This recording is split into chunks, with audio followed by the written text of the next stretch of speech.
এদিকে আবার গোপালগঞ্জের ঘটনায় সরাসরি শেখ হাসিনার ফাঁসে টাকার ঘোষণা দিয়েছেন চীনের প্রেসিডেন্ট শি জিনপিং। মহাবিপদে পড়তে চলেছেন ডক্টর ইউনূস এবং তার সমন্বয়করা। হঠাৎ আবারও উত্তাল সারা দেশ। কী করতে চলেছে দর্শক, বিস্তারিত জানতেই এক মুহূর্তে না টেনে দেখতে থাকুন। বেইজিং পাশে থাকবে বলেও প্রধানমন্ত্রী শেখ হাসিনাকে জানিয়েছেন চীনা প্রেসিডেন্ট শি জিনপিং। চীনের প্রেসিডেন্ট শি জিনপিং এর সঙ্গে দ্বিপাক্ষিক বৈঠক করেছেন প্রধানমন্ত্রী শেখ হাসিনা। আপনি চীনের সাথে সম্পর্ক ভালো রাখবেন, চীনের শত্রু আমেরিকার সাথে সম্পর্ক ভালো রাখবেন, চীনকে এটা মেনে নিবে? কখনোই মেনে নিবেন। এবং আমেরিকার আধিপত্যবাদকে প্রতিষ্ঠা করার জন্য আপনি কাজ করবেন, আমেরিকার সাথে গোপন চুক্তি করবেন। চীন কি এটা ভালো চোখে দেখবে? কারণ চীন হচ্ছে এখন উদীয়মান সুপার পাওয়ার, কম্পিটিশন চলতেছে আমেরিকার সাথে। আপনার তাদেরকে দক্ষিণ এশিয়ায় নিয়ে আসবেন গোপন চুক্তির মাধ্যমে। চীন এটা কখনো মেনে নিবে না। এতদিন বলেছিলাম শুধু ইন্ডিয়ার খেলা শুরু, এখন চীনেরও খেলা শুরু হয়ে গিয়েছে। ওনারা যে কোনো জিনিস হোক ছাত্রদের উপরে নির্ভর করতেছে। এই ছাত্ররা কি দেশের মালিক? জনগণ না? তারা তো পড়াশোনা করবে, তাদেরকে উস্কানি দিচ্ছে, টাকার বস্তা দিয়ে দিচ্ছে, তাদের প্রতিটা ইউনিভার্সিটি হলে হলে যে টাকার বস্তা দিচ্ছে। এগুলো কিন্তু প্রকাশ হবে। আমি কিন্তু ডাইরেক্ট অগ্রিম কথাগুলো বলি, আর এটাই কিন্তু বাস্তব হচ্ছে বাংলাদেশে। তা না হলে গোপালগঞ্জ আওয়ামী লীগের পাশার ভিতরে বাস ঢুকাইতে যায় ঘন ধুলাই খাইলো, আবার চট্টগ্রামে সালাউদ্দিন আহমেদের বিরুদ্ধে কথা বলে, ওইখানে বিএনপির বিরুদ্ধে কথা বলে বাস দিতে যায়, ওখানে দৌড়ানি খেলো। পুলিশ এবং সেনাবাহিনী তাদেরকে নিরাপত্তা দিয়ে নিয়ে আসতে হয়। বাংলাদেশে যেখানে তারা যাবে সেখানেই বাস দিবে, সেখানে তারা এই গণধুলাই খাওয়ার মতো পরিবেশ তারা তৈরি করে নিজেরাই পালিয়ে আসবে। আমাদের সেনাবাহিনী, পুলিশ বাহিনী রাষ্ট্রীয় অর্থ খরচ করে তাদেরকে বাঁচানোর জন্য। চট্টগ্রাম বা কক্সবাজার এবং গোপালগঞ্জে যে প্রোগ্রাম হলো পদযাত্রার নামে, যে পদযাত্রা, মাসব্যাপী পদযাত্রা, এটা আসলে পদযাত্রা নাকি কিস থেকে ওর গালি বিতরণ যাত্রা? অন্তত গোপালগঞ্জ এবং কক্সবাজারে আপনারা চিন্তা করে দেখেন, এটা পদযাত্রা, মানুষজনের সঙ্গে সম্পৃক্ত হবে, একটা রাজনৈতিক দল কথা বলবে, তারপর একটা বক্তৃতা দিবে, গঠনমূলক বক্তৃতা, সামনে কি করতে চায়, সে কতদূর করতে চায়। বাংলাদেশ ওয়াকার এবং তার পালিত পুত্রদের খেলার জায়গা নয়, সাধারণ মানুষের জায়গা। এই কথাটা যদি বিশ্বাস করুন, কণ্ঠ ছাড়ুন, কথা বলুন, জোরে কথা বলুন। গোপালগঞ্জ শুধু গোপালগঞ্জ নয়, গোপালগঞ্জকে রক্ষা করতে পারলে গোটা বাংলাদেশ রক্ষা পাবে। আসসালামু আলাইকুম রহমতুল্লাহ। সবাই কেমন আছেন? আশা করি সবাই অনেক অনেক ভালো এবং সুস্থ আছেন। সবাইকে স্বাগতম জানাচ্ছি আমাদের আরো একটা নতুন ভিডিওতে। প্রতিদিনের মতো আমি আপনাদের সিরাত ফারুকি আবারও চলে আসলাম নতুন একটা ভিডিও নিয়ে। আজকের ভিডিও টাইটেল এবং থাম্বনেল দেখে ইতিমধ্যে ভিডিওর শুরুতে আপনারা কিছু অংশ বিশেষ দেখেছেন, ইতিমধ্যে বুঝতে পেরেছেন আজকের ভিডিওর মূল আলোচনা বা মূল বিষয়বস্তু কি। তো দর্শক, এই বিষয় নিয়ে আর বেশি বিস্তারিত বলবো না, কারণ বিস্তারিত বলতে গেলে ভিডিওটা অনেক লম্বা হয়ে যাবে। আমি সংক্ষেপে করার ক্ষেত্রে মূল আলোচনা চলে যাচ্ছে। তার আগে আপনার কাছে ছোট একটি অনুরোধ জানিয়ে রাখতে চাই, যদি আমাদের চ্যানেলটিতে এক নতুন থাকলেন চ্যানেলটি সাবস্ক্রাইব করে সাথে থাকবেন। যদি ইতিমধ্যে সাবস্ক্রাইব করেছেন তাহলে আপনাদেরকে অসংখ্য ধন্যবাদ জানাচ্ছি। তো দর্শক, আর বেশি কথা না বলে আমরা ভিডিও ফুটেজগুলোর মাধ্যমে বাকি বিস্তারিত অংশগুলো দেখে আসবো। বেইজিং পাশে থাকবে বলেও প্রধানমন্ত্রী শেখ হাসিনাকে জানিয়েছেন চীনা প্রেসিডেন্ট শি জিনপিং। চীনের প্রেসিডেন্ট শি জিনপিং এর সঙ্গে দ্বিপাক্ষিক বৈঠক করেছেন প্রধানমন্ত্রী শেখ হাসিনা। বাংলাদেশ ওয়াকার এবং তার পালিত পুত্রদের খেলার জায়গা নয়, সাধারণ মানুষের জায়গা। এই কথাটা যদি বিশ্বাস করুন, কণ্ঠ ছাড়ুন, কথা বলুন, জোরে কথা বলুন। গোপালগঞ্জ শুধু গোপালগঞ্জ নয়, গোপালগঞ্জকে রক্ষা করতে পারলে গোটা বাংলাদেশ রক্ষা পাবে। আমরা ইসরায়েলের কথা শুনেছি। ইসরায়েলি সেনাবাহিনী গাজা উপত্যকায় আমাদের প্যালেস্টাইনি ভাই বোনদের ঘরে ঘরে গিয়ে তল্লাশি করে, শিশুদেরকে টেনে হিঁচড়ে বের করে আনি, ইচ্ছে হলে গুলি করে মেরে ফেলে, বন্দি করে, নির্যাতন করে অধিকৃত গাজা উপত্যকার কথা শুনেছি। কিন্তু এখন গোপালগঞ্জে কি হচ্ছে? গোপালগঞ্জ বাংলাদেশের একটা জেলা। এই জেলাটি আপনারা যখন এই ভিডিওটি দেখছেন, গত 5 দিন ধরে সেখানে কারফিউ জারি করে রাখা হয়েছে।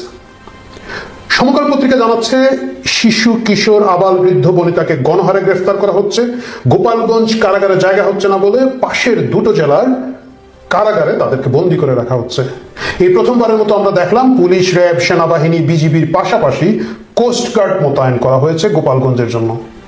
এই প্রথমবার আমরা দেখলাম যুব ক্রীড়া উপদেষ্টা, যার কোনো ধরনের সংশ্লিষ্ট নয়, তা নাই কোনো অভিজ্ঞতা নাই, কোনো ধরনের এক্সপার্টিস নাই আইন শৃঙ্খলা নিয়ন্ত্রণের জন্য, সে গর্বের সাথে বিশাল স্ক্রিনগুলো সাজিয়ে বসে অ্যাপল জুস খাচ্ছে অথবা অরেঞ্জ জুস খাচ্ছে। সেই জুসটা গ্লাসের ছবি পাশে সে মুচকি হাসছে।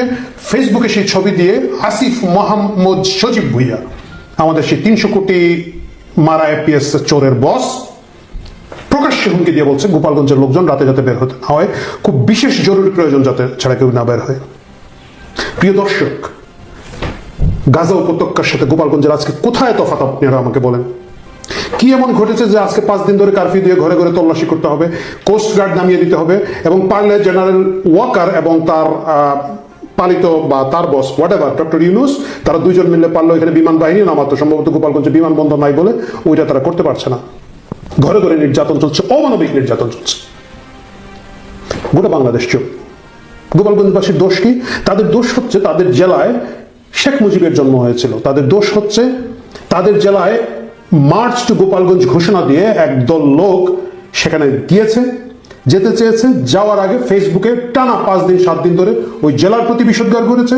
সেই শেখ মুজিবের কবর ভেঙে ফেলবো, বঙ্গবন্ধুকে বঙ্গবল্টু বলা, অশ্লীল বিভিন্নভাবে হ্যামারান, ওদের একটা নারী সমন্বয় বলছে ভেকুর ভাড়া কত, এই ধরনের স্লোগান দিতে দিতে তারা গিয়েছে, মানে যত ধরনের উস্কানি করা যায় উস্কানি দিয়ে তারা গিয়েছে।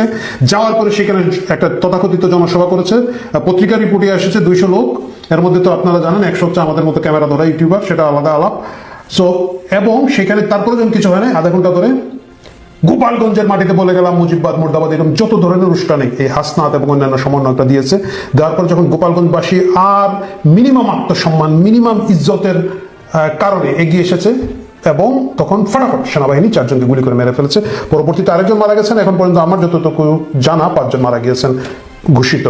বিভিন্ন অঘোষিত সূত্র বলছে মৃতের সংখ্যা আরো বেশি হতে পারে। এই যারা মারা গিয়েছে পত্রিকায় এসেছে, আমার কথা নয়, তারা চেষ্টা করেছিলেন তাদের এই মৃতদেহগুলো পোস্টমর্টেম করতে, যাতে মামলায় ভবিষ্যতে সুবিধা হয়। পোস্টমর্টেম করতে দেয় নাই সরকার। শুধু তাই নয়, এসেছে চাপ প্রয়োগ করে এদেরকে কবর দিতে বাধ্য করা হয়েছে। জানাজার সুযোগ দেওয়া হয় না, জানাজা করতে দেওয়া হয় না, জানাজা প্রেশার দেওয়া হয়েছে। একজন শহীদের বাবা আমি দেখলাম বলেছেন যে আমি আমার ছেলেকে শহীদ হিসেবে শহীদের কাপড়ে কাফন ছাড়াই দাফন করে দিয়েছে। গোপালগঞ্জ মরছে, গোপালগঞ্জের মানুষ মারা যাচ্ছে, কারণ কি? তাদের কি অপরাধ? তারা তো ঢাকা শহরে এসে আক্রমণ করে নাই, তারা তো মার্চ ফর যমুনা করে নাই, তারা তো মার্চ ফর কচুক্ষেত করে নাই। কেন তাদের উপরে এই আক্রোশ? কেন ডক্টর ইউনূস, জেনারেল ওয়াকার, কেন আসিফ মাহমুদ, সজীব ভুইয়া, তাদের প্রত্যেকের সেই আক্রোশ? কেন জেনারেল ওয়াকারের 2 পালিত পুত্রকে এপিসি না কি যেন একটা দিয়ে তারা ট্যাঙ্কের ভিতরে করে রক্ষা করার পরে এরা বাইরে এসে বলছে আমরা আবার যাব, এবং তাদের বাপ ডক্টর মোহাম্মদ ইউনূস এবং তাদের বড় বাপ জেনারেল ওয়াকার, ওরা যেহেতু আবার ঘরে ঘরে যেতে পারে, জন্য গোপালগঞ্জকে একেবারে জনশূন্য করে ফেলতে হবে, মাটি রাখতে হবে, মানুষ থাকবে না, পোড়া মাটি নীতি গ্রহণ করতে হবে। ওয়াই? আমি একটা কথা বলতে চাই, এই ঘটনা কিন্তু এই প্রথম না। 1971 সালে জেনারেল ইয়াহিয়া খান, ওয়াকার খানের চেয়েও বড় খান যিনি ছিলেন, জেনারেল ইয়াহিয়া খান বলেছিলেন বাঙালি লাগবে না, মাটি হইলেই চলবে। আজকে জেনারেল ওয়াকার বলছেন গোপালগঞ্জের লোক লাগবে না, মাটি হইলে চলবে। এটা সম্ভব না। ইয়াহিয়া খান পারে নাই, ওয়াকার খান পারবেন না, একের পরিষ্কার কথা পারবেন না। কিন্তু এই যে মানবাধিকারের যে চরম লঙ্ঘন এখানে হচ্ছে, শিশুদেরকে ধরে কারাগারে ধরে রাখা হচ্ছে, দিনের পর দিন কারফিউ দিয়ে সেখানকার ইকোনমি ধ্বংস করে ফেলা হচ্ছে, লোকজনকে বেরোতে দেওয়া হচ্ছে না। এবং আপনারা পত্রিকাগুলোতে দেখবেন সাধারণ ব্রেড ফ্যাক্টরির একটা কর্মচারী বেরিয়ে গেছে, তাকে ধরে ফেলা হচ্ছে। একটা বাচ্চা কোলে নিয়ে ওষুধ আনতে গিয়েছে একটা লোক, বাচ্চা সহ তাকে গ্রেফতার করে ফেলছে সেনাবাহিনী ওইখানের মধ্যে। এই যে নির্যাতন, 1971-এর মতো নির্যাতন, এই যে নির্যাতন, গাজা উপত্যকার মতো নির্যাতন, এই নির্যাতন একদিন শেষ হবে। এবং যেদিন শেষ হবে সেদিন কিন্তু ভিন্ন একটা জায়গা তৈরি হবে। গোপালগঞ্জ ঢাকা থেকে অনেক দূরের একটা এলাকা, একটা জেলা। আমি জানি না সেখানকার লোকজন যথেষ্ট ভিডিও আমাদেরকে সরবরাহ করতে পারেন না বলে আমরা, ঢাকার যারা সুশীলরা আছেন, ঢাকার যারা লেখক, সাহিত্যিক, কবি, গায়ক, আরো কারা কারা আছেন, তাদের বিবেক জাগ্রত হচ্ছে না। তারা এটা নিয়ে কথা বলছেন না, তারা এটা নিয়ে চুপচাপ আছেন। অথবা হয়তো তারা যথেষ্ট পরিমাণ গোপালগঞ্জবাসী তো আর ডলার দিতে পারবে না, ডলারের অভাবের কারণেও সেটা হতে পারে, আমি জানি না কি কারণে। কিন্তু প্রিয় দর্শক, আপনারা যারা সাধারণ মানুষ, আমার মতো মানুষ, গোপালগঞ্জ নিয়ে কথা বলুন। গোপালগঞ্জকে রক্ষা করা শুধু গোপালগঞ্জ রক্ষা করা না। আজকে যদি জেনারেল ওয়াকারের এই পালিত পুষ্যরা আহ্লাদ করে আমরা আবার গোপালগঞ্জে যাব, সুতরাং গোপালগঞ্জকে মেরে ফেলতে হবে। গতকালকের ঘটনা চকরিয়াতে ঘটেছে, এরা বাইরে এসে বলে আমরা আবার চকরিয়া যাব, জেনারেল ওয়াকারকে তখন চকরিয়া সাফ করে দিতে হবে। তারপর তারা থার্ড আর কোন জায়গায় দৌড়ালি খাবে, ধরেন অন্য একটা জেলায়, বলবে এই জেলাকে ক্লিয়ার করে দিতে হবে। বাংলাদেশ ওয়াকার এবং তার পালিত পুত্রদের খেলার জায়গা নয়, সাধারণ মানুষের জায়গা। এই কথাটা যদি বিশ্বাস করুন, কণ্ঠ ছাড়ুন, কথা বলুন, জোরে কথা বলুন। গোপালগঞ্জ শুধু গোপালগঞ্জ নয়, গোপালগঞ্জকে রক্ষা করতে পারলে গোটা বাংলাদেশ রক্ষা পাবে। আসসালামু আলাইকুম, আমি জাফর সরকার, সাবেক সেনা সদস্য। প্রিয় দেশবাসী, সবাই কেমন আছেন? বাংলাদেশে যে বর্তমানে যে প্রেক্ষাপটে যে রাজনীতি হচ্ছে, বাংলাদেশের রাজনীতির আইকন হচ্ছে বর্তমানে এনসিপি। আর আমাদের সোশ্যাল মিডিয়াগুলো যারা সারাদিন ফেসবুকে যদি আমরা 100 পোস্ট দেখি 90টা পোস্টই এনসিপির পক্ষে। বাপরে বাপ, কি সুন্দর রাষ্ট্র পরিচালনা হচ্ছে। যাদের কোনো নিবন্ধন নাই, যাদের কোনো একটা কমিটি নাই, যারা ঢাকা শহরের বাইরে কোনো রাজনীতি করার যোগ্যতা নাই, তারাই কিন্তু এখন বর্তমানে top of the market, top of the politics. তো একটা কথা চিন্তা করা যায়, এনসিপির রাজনীতির ধরনটা আপনারা বুঝেন, তারা কেন নির্বাচন চায় না এবং নির্বাচন ইস্যু না যাওয়ার জন্য ইস্যু যে ওনারা তৈরি করে, আপনারা কি এগুলো বুঝেন? সাধারণ জনগণ যারা আছেন, নাকি শুধু খালি ফেসবুকে বড় বড় বক্তব্য দেখলে আপনারা লাইক কমেন্ট শেয়ার করেন? একটু বোঝার চেষ্টা করেন। রাষ্ট্র আমাদের সকলের রাষ্ট্র, মানুষ আমরা কিভাবে নিরাপত্তা থাকবো, কিভাবে ভালো থাকবো, সেই বিষয়ে প্রত্যেকটা মানুষের মতামত এবং তার গ্রহণযোগ্যতা, এবং সেটাই বাংলাদেশের নাগরিক বলে যে আমার দেশ কিভাবে ভালো চলবে। প্রত্যেকটা মানুষের নৈতিক অধিকার থেকে আমাদের প্রচার বা আমাদের প্রতিবাদ করা উচিত, যেটা আমরা চাই। আপনারা দেখেছেন কদিন আগে গোপালগঞ্জে গিয়েছে এনসিপি, যাই সেরা যাওয়ার আগেই তারা আপনার বঙ্গবন্ধু শেখ মুজিবুর রহমানের কবর রচনা করবে, তাদের সমাধি ভেঙে ফেলবে। ওইখানে কিন্তু গণদুলাই খাইলো। গণদুলাই খাওয়ার পরে সেনাবাহিনীর সাপোর্টে আর্মির এপিসি বা ট্যাঙ্ক এপিসির ভিতরে তাদেরকে নিয়ে লুকায় তাদেরকে বাঁচায় নিয়ে আসলো। তা না হলে হয়তো তাদের অবস্থা কি হতো কেউ জানতো না। কিন্তু আবার ওইখান থেকে আসার পর আবার গোপালগঞ্জ যাবে, আবার সমাধি করবে, আওয়ামী লীগ জাহাজ ধ্বংস করে দিবে, বহুত কিছু। মানে আওয়ামী লীগ এই দেশের নাগরিক না। এর আগেও কিন্তু আওয়ামী লীগ থাকা অবস্থায় বলছে জামাত বিএনপি দেশের নাগরিক না, তারাও তো তাদেরকে নাগরিকত্ব বাতিল করতে পারতো। তাহলে এখন তারা এই সবার আবার আওয়ামী লীগকে এই ধরনের কার্যকর হতেছে, তাহলে এগুলো বৈষম্য শিকার হচ্ছে না? তাহলে কিসের বৈষম্য বিরোধী আন্দোলন হলো? বৈষম্য তো তারা আরো তৈরি করতেছে। এই বিষয়গুলো তো আপনারা ভাবতে হবে প্রিয় দেশবাসী। এখন এই আপনার এনসিপি গতকালকে 19 জুলাই 4টার দিকে আপনার চট্টগ্রাম চকরিয়াতে ওনাদের একটা পদযাত্রা ছিল। ওইখানে যে বিএনপির সুপারস্টার এবং আপনার বিএনপির স্থায়ী কমিটির সদস্য সালাউদ্দিন আহমেদ, একজন নম্র ভদ্র উচ্চ শিক্ষিত এবং খুব সুন্দরভাবে উনি কথা বলেন বিএনপি রাজনীতির ব্যক্তিদের মধ্যে উনি একটা অন্যতম নেতা। ওনার পাশার মধ্যে যায় বাস ঢুকাই দিচ্ছে। উনি কক্সবাজারের গডফাদার, সন্ত্রাসী, চাঁদাবাজি এবং উনি জমি দখলকারী কত কথা বললাম। বিএনপি এলাকায় গেছে বিএনপির বিরুদ্ধে কথা বলতে যায় যায় সেটা আবার ওইখানে আবার বিএনপির একটা দৌড়ানি খাইছে। ওইখানে আবার সেনাবাহিনী এবং পুলিশ বাহিনী, বিভিন্ন বাহিনী আবার ওই বাহিনীকে মানে বিএনপিকে দামাচাপা মানে এত দৌড়াদৌড়ি শুরু করে তাদেরকে আবার সেভ করে নিয়ে আসছে। আবারও বুলেটিন বিভিন্ন জেলাতে যাবে, পদযাত্রা যেখানে যাবে সেখানে বিএনপি নেতাদের বাস ঢুকাবে, বিএনপি পাশার ভিত্তিতে আওয়ামী লীগের পাশার ভিত্তিতে বাস ঢুকাবে। তাদের কাজ হচ্ছে না। যেখানে দৌড়ানি খাবে আইসা বক্তব্য দিয়ে যে বাংলাদেশের নির্বাচনের পরিস্থিতি নাই, এইভাবে নির্বাচন হতে পারে না, আগে সংস্কার করতে হবে, পিআর নির্বাচন দিয়ে বুট করতে হবে। মানে তাদের একটা ডায়লগ। বর্তমানে জামাত ইসলামও তাদের গাড়ির উপর পড়ছে। আর জামাত ইসলাম তো খুব সুন্দর, আমি জামাত ইসলামকে অনেক পছন্দ করি, কিন্তু তাদের রাজনীতিটা পছন্দ করি না। কারণ কি, জামাত ইসলাম স্বার্থের জন্য রাজনীতি করে, জামাত ইসলাম পরের উপর নির্ভর করে রাজনীতি করে। 1986 সালেও আপনার আওয়ামী লীগের উপর বসে রাজনীতি করছে, এর পরবর্তীতে বিএনপির কাদের উপর রাজনীতি করছে। এখন ছোট্ট একটা পিঁপড়ার মতো দল সেটাও এনসিপির বসে রাজনীতি করতে হয়, মানে তাদের এনসিপির গাড়ির উপর বসে রাজনীতি করতে হয়। কারণ তারা একভাবে রাজনীতি করার যোগ্যতা তাদের নাই। কারণ এনসিপির উপর কেন নির্ভরশীল? কারণ বর্তমানে রাষ্ট্র সরকার আছে, ইউনূস সরকার, এটা কিন্তু এনসিপির রাজনৈতিক দল। কারণ তাদের ছাত্রদের রাজনৈতিক 3 জনকে উপদেষ্টা রাখা হয়েছে রাষ্ট্রীয় পর্যায়ে। তাহলে বুঝা যায় তাদেরই দল, তারা যা বলতেছে তাই করতেছে। এই যে সার্জিস আলম, হাসনাত আব্দুল্লাহ বা এনসিপির যত মানে প্রথম শ্রেণীর নেতা তারা হচ্ছে, তারা যদি একটা এসপিডিসি ফোন দেয়, তারা চেয়ারতে দাঁড়ায় যায়, স্যার বাই বাই করে দিচ্ছি। বুঝছেন রাষ্ট্রটা কোথায় দিকে যাচ্ছে? না 10 মিনিট টিকবে না, ওই চেয়ার বাতিল পোস্টিং হয়ে যাবে আরেকজন। কারণ এগুলো তারাই করতেছে। এই যে সব বৈষম্য কাজগুলো, তারা এই বৈষম্যটা কে তৈরি করতেছে?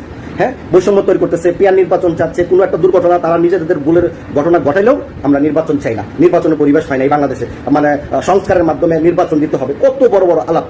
তো এই যে আপনারা জামাত, আমি জামাতের বিষয়গুলো আসলে না বলি, গতকালকে জামাতের একটা মহাসমাবেশ গেছে। সারা বাংলাদেশ থেকে ট্রেনে মেনে লোক ওনারা ঢাকা শহর নিয়ে গেছেন, ট্রাক বেড়ে বেড়ে খাবার নিয়েছেন, পানি নিয়েছেন। মিনিমাম 50 থেকে 100 কোটি টাকা হয়তো খরচ হয়েছে, নাহলে এত মানুষ যাওয়ার কথা না। কারণ এত মানুষের ঘরে এত বাত নাই যে নিজের টাকা খরচ করে কেউ রাজনীতিতে যাবে। টাকা খরচ হয়েছে, ট্রেন ভাড়া দিতে হয়েছে। তো ওইখানেও প্রথম সারিতে ছোট্ট একটি ছেলে সার্জিস আলম প্রথম শ্রেণীতে সারিতে জামাত ইসলাম নেতাদের সাথে বসছে। তার মানে সার্জিস আলম বা এনসিপি জামাত ইসলামের কাছে কত বড় গুরুত্বপূর্ণ একটি মহাদল, গুরুত্বপূর্ণ ব্যক্তিরা। বুঝতে হবে প্রিয় দেশবাসী, দেশে যেন রাজনীতি না হয়, দেশে যেন নির্বাচন না হয়, সেই ততটুকু কিন্তু বাংলাদেশ কিন্তু এগিয়ে যাচ্ছে। আপনি একটা কথা চিন্তা করে দেখেছেন, আমাদের বাংলাদেশের রাষ্ট্রপতি প্রধানমন্ত্রী যদি কোনো জায়গায় সফর করতে যায়, মানে তার সাথে যে গাড়ি বহর যায়, রাষ্ট্রীয় খরচ হিসাবে 70 থেকে 80 লাখ টাকার মতো খরচ হয়। কিন্তু এনসিপি যেখানে যা, আমাদের রাষ্ট্রপতি প্রধানমন্ত্রী যেখানে যাইতো 20টা গাড়ি, এনসিপি কিন্তু তার চেয়ে 5 গুণ 10 গুণ গাড়ি বহন নিয়ে তারা যায়। এই যে কোটি কোটি টাকা খরচ করে এনসিপি যাচ্ছে, এবং যেখানে যাচ্ছে ওই গাড়ির লোকেরাই কিন্তু ওই সমাবেশে মোটামুটি বেশিরভাগ লোক কভার করতে পারতেছে, কারণ তাদের লোকজন নিয়ে ওইখানে সমাবেশে যাইতেছে। এই যে কোটি কোটি টাকা, এগুলো কোথায় যা আপনার কি খবর নেন বা আপনারা খবর নিতে চান, নাকি বাংলাদেশ যে যেমন চাইতেছে চলতেছে? এভাবে একটা রাষ্ট্র চলতে পারে না। বাংলাদেশ কিন্তু ধ্বংসের দ্বার প্রান্তে। আর বিএনপি তো আগামীতে ক্ষমতা আসবে 100তে 500%, কিন্তু ক্ষমতা আসলেও বিএনপি টিকতে পারবে না। কারণ আবার বিএনপির পাশাতে বাস ঢোকানোর জন্য তারা আবার বসে রয়েছে। কারণ এগুলোই চলবে বাংলাদেশে। বাংলাদেশে মানুষের শান্তি নাই, তারা নিস্তার নাই। আওয়ামী লীগ সরকার তো একটাভাবে রাজনীতি করে সবাইকে গড় কুণ্ঠুষা করে রাখছে। পিটায় মারুক, গুলি করে মারুক, জুতাতে পিটায় মারুক, মানে জেলে মারুক, আপনার জেলখানে আটকায় রাখুক, ক্রস ফায়ার করুক, কিন্তু নিয়ন্ত্রণে রাখছে এই বাঙালি জাতিকে। কিন্তু এখন বাঙালি জাতি ছুটে গেছে, মানে যে যেমন পারতেছে ছুটতেছে, আওলা চক্করি ছুটতেছে বাংলাদেশের জনগণগুলো।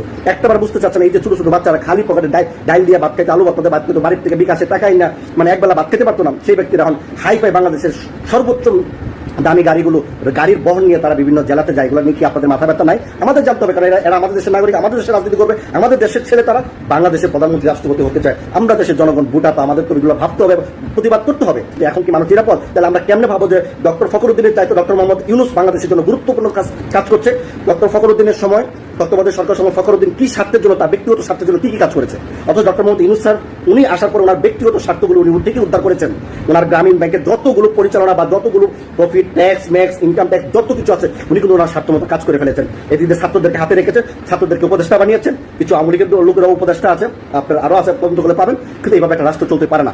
ওনারা যে কোনো জিনিস হোক ছাত্রদের উপর নির্ভর করতেছে। এই ছাত্ররা কি দেশের মালিক, জনগণ না? তারা তো পড়াশোনা করবে, তাদেরকে উস্কানি দিচ্ছে, টাকার বস্তা দিয়ে দিচ্ছে, তাদের প্রতিটা ইউনিভার্সিটি হলে হলে যে টাকার বস্তা দিচ্ছে, এগুলো কিন্তু প্রকাশ হবে।